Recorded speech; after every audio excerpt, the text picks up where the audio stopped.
They threw me a birthday party the week they decided to erase me. It wasn't extravagant, just a chocolate cake from the grocery store.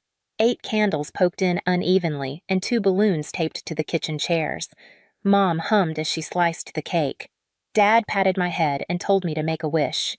He didn't look at me when he said it. I remember that I wished for a dog. Not because I wanted one, I just didn't know what else to ask for. Things had been quiet at home for weeks. Mom stopped picking me up from school, and Dad barely spoke to me unless it was to tell me to clean something. I thought maybe they were just tired, or maybe I had done something wrong without realizing it. 2 days later, I walked into the hallway and saw my duffel bag zipped up and sitting by the front door. My shoes were tucked beside it. I knew then, before they even said a word, that something was ending. Mom called it an opportunity. "You'll be staying with Aunt Geneva for a little while," she said, twisting her wedding ring around her finger. "It's not punishment," Dad added. I didn't ask if I had a choice. I just stood there. I think that made it easier for them. We had dinner like it was a normal Tuesday. Spaghetti with garlic bread. Mom asked if I wanted more Parmesan. I nodded, even though I wasn't hungry. She sprinkled it over my plate like everything was fine. Later that night, I watched her pack a final item into my bag, a pair of old sneakers I had outgrown months ago. She didn't ask what I wanted to bring. She just zipped the bag and set it back by the door. The next morning, we drove to Louisiana to Aunt Geneva's farm. No music in the car. No talking. When we pulled into the driveway, Mom said, "We'll check in soon." Then she hugged me with one arm and got back in the car. They were gone before Geneva opened the front door. I didn't cry. Not then. I just stood on the porch holding the bag that was too heavy for an 8-year-old. I could hear cows in the distance. The air smelled like soil and dust and something unfamiliar. Geneva didn't say much either. She just took my bag and told me where the guest room was. That night, I stared at the ceiling and wondered if the birthday balloon was still floating in the corner of our kitchen back home. If it was, it probably lasted longer than I did. The hallway smelled like lemon polish and something older, old paper, old carpet, old silence. It was cleaner than I remembered. Not better, just cleaner, like someone had gone through it with bleach but couldn't scrub out the history. The picture frames were still up. Same crooked angles, same fingerprints on the glass. Except now, there were 2 girls in the photos. One of them I didn't recognize. The other was me, digitally edited into moments I never lived. There I was, at a beach I never saw, at a school play I never attended. My smile pasted over someone else's weekend. I stood there for a full minute staring at one frame above the heater vent. Christmas, maybe 6 years ago, Tessa, holding a stocking, my father wearing his forced grin. My mother beside them, hand on Tessa's back, and next to them me, a blurry outline, too tall, too still. The photo had been doctored but poorly. They hadn't even tried to match the light. They hadn't erased me. They'd replaced me. I was 8 when my mother got pregnant with Tessa. I didn't understand what it meant. Not at first. She stopped talking about things I liked, stopped asking if I needed help with homework, stopped packing the lunches I liked and started handing me cafeteria money, even though we both knew I never used it. I wasn't trouble, not exactly, but I had a limp from an accident. I couldn't even remember. I walked uneven and she said it made me look like something's wrong. She didn't say it mean. She said it quiet, like a diagnosis. One afternoon, I came home to find my small blue suitcase zipped and upright in the living room. My favorite socks were inside. So were the 2 paperbacks I'd read over and over. There was a note on top, "Be good for Aunt Margot." That night, I sat in the back seat of my father's car as we drove to the next town. He didn't speak the whole ride except once when I asked if I could come home on weekends. "We'll see how it goes," he said. They stayed 5 minutes at Aunt Margot's. She made hot cocoa. My mother declined. My father said, "We'll call you soon." They never did, but every December a card showed up in Margot's mailbox. "To our dearest Eliza," it read, a photo printed on cheap gloss paper. Always the 3 of them smiling and matching sweaters. On the back in my mother's hand, "Still a part of us." I stopped opening them when I turned 13, but Margot kept each one in a shoebox. Just in case you want to remember who they said they were. I walked past the picture wall and opened the linen closet. Inside, on the highest shelf, was a small pair of brown leather shoes, scuffed narrow, slightly uneven at the sole. The ones I wore the day they left me behind. I reached up and took them down, cradling them like something alive. Then I smiled quietly. So they hadn't thrown them out after all, just tucked them away like they did with me. The first few weeks with Aunt Margot were mostly quiet. She didn't ask questions, didn't pry. She just made dinner and made space. She left a lamp on in the hallway outside my room and pretended it was for herself. I didn't speak much that first month. Words had always gotten me in trouble, too loud, too emotional, too needy. So I kept to the rhythms I knew. Wake early, keep out of the way, don't take the last piece of bread. That was a rule in my house growing up. Leave something behind. Don't be the one who finishes things. Margot noticed the way I flinched when the kettle whistled, the way I didn't hang my clothes in the closet, just folded them into the corners of drawers. She never asked why. Instead, she gave me a drawer in the kitchen that was mine. Just mine. She even wrote my name on the inside in pencil, Eliza Spoons. It sounds silly now, but that drawer felt more permanent than any birthday card my parents ever sent.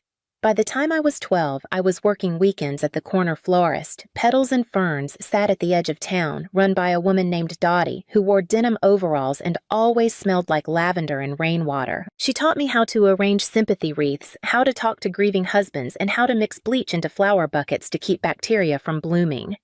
"You're quiet," she said. "Once I'm used to it," I answered. She nodded, like that made sense, and she never pushed me to be louder. At 14, I was doing invoices. At 16, I was closing the shop on Sunday nights. I saved every dollar, tucked it into an old metal tin I kept behind my textbooks. The first thing I bought with my own money was a second-hand winter coat, forest green wool with deep pockets. The second thing I bought was a locked fireproof box. I wasn't sure why, I just knew I didn't want certain things lost in a house fire. In it, I placed the old birthday cards from Margot, a photo of me and her on a picnic blanket, and one thing I never touched but never threw away, a tiny gold pin in the shape of a tulip. It had been mine, a gift from my mother on my 5th birthday. She called me her little flower that year. The next year, she forgot my birthday entirely. At school, I did well. Quiet students make easy students. I never skipped class. I never raised my hand unless I was sure Margot would write my name in the corner of grocery lists just to make sure I'd see it. "You exist," those scribbles seemed to say. "Someone remembers you're here." By the time I was 18, I had a full scholarship to state college. I commuted from home, worked weekends at the florist, studied business and accounting. Margot offered to help with rent if I wanted to move out, but I told her I liked hearing the kettle in the morning. I didn't tell her the truth. I still slept with my shoes beside my bed. Toes pointed toward the door, just in case someone said again, "You don't belong here." The house felt louder now. Backyard laughter layered with folding chairs, paper plates, and the soundtrack of a family pretending everything was fine. Tessa's birthday banners fluttered along the back fence. The tables were covered in peach-colored cloths. A photo display leaned against the shed. Baby pictures, dance recitals, first days of school. She looked like the center of a world that revolved around her. I stood just outside the archway of balloons. No one noticed me at first. They were too busy clinking soda cans and talking over each other. The kind of chaos that feels normal when you think the past is buried. Then my mother saw me. She was wearing pale blue linen and holding a tray of deviled eggs. Her hand froze mid-step. Her face tried to decide which emotion to land on. "Eliza!" She said loud enough for the nearby guests to hear. My name rippled outward, heads turned. My father stood under the shade umbrella, squinting like I was a trick of the light. Tessa looked up from a gift bag, confused. "Who's that?" My mother's mouth opened closed, then settled on a brittle smile. "That's your sister." There was no warmth in it, no reunion. Just facts packaged for convenience. Tessa frowned. "I don't have a sister." A pause. I stepped closer, slow and quiet, until I stood on the edge of their perfect tableau. "No," I said. "You have a record of one." My father cleared his throat. "We didn't expect you. So soon, I know." I left a message. "I know." There were maybe 40 people present, neighbors, co-workers, extended family. None of them moved, but the silence thickened, the kind where no one wants to be first. I reached into my shoulder bag and pulled out the envelope. It looked so small now, this thing I had folded and refolded for months. worn at the corners but sealed. I held it out toward my mother. She hesitated, then took it like she thought it might burn her. "What is this?" "You asked me to come," I said softly. "To show people you raised a good daughter." She blinked. "Well," I added, "here's what that daughter brought." She didn't open it, just clutched it like a prop. My father was still frozen. Tessa tilted her head, impatient. "Why's she here?" she asked again. "It's my birthday." I turned to her, studied her face. "You're 12 now," I said gently. "That's the same age I was in the photo your mom keeps on the hallway wall. You know, the one where I'm smiling next to her and your dad?" She nodded slowly. "I wasn't there," I told her. "They added me in." Gasps weren't audible, but the quiet got louder. A man I didn't recognize leaned toward his wife. Someone else dropped their fork. My mother shifted on her heels. "I didn't come to ruin your party," I said. "I came because I got tired of being edited into a family that never wanted me in the frame." I let the words sit there. Tessa stared, unsure whether to cry or roll her eyes. My mother glanced around nervously, the envelope still clutched in her hand like a mistake she couldn't return. I turned, walked toward the sliding glass doors, and let myself into the house. The smell hit me first. Old carpet citrus cleaner and something like denial. I didn't slam the door, I didn't need to. Everyone heard me leave anyway. The kitchen hadn't changed, same ceramic rooster by the stove, same chipped tile by the sink. Even the smell was the same lemon oil and something just slightly burnt, like scorched toast or old secrets. I set my bag on the counter and opened it slowly, like unwrapping something dangerous. The envelope I handed my mother was only part of what I brought. Inside my bag were printed emails, postmarked cards, a copy of the photo they photoshopped me into, and the school letter that gave them away.